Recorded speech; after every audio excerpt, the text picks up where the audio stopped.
Në prag të testimit ekstern, nxënësit ndodhen në një huti, nëse ky testim do të realizohet ose jo.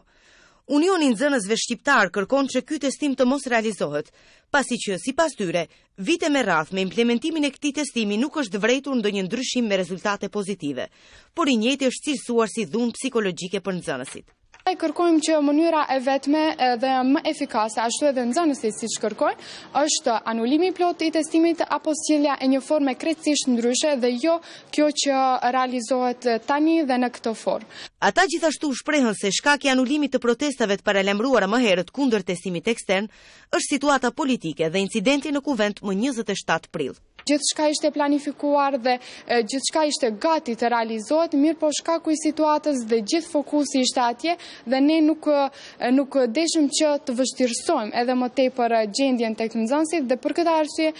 iniciativën që ne ishim të gatshëm ta ndërmarrim e anuluam për momentin, por kjo nuk do të thotë që në vazhdimsi të marrim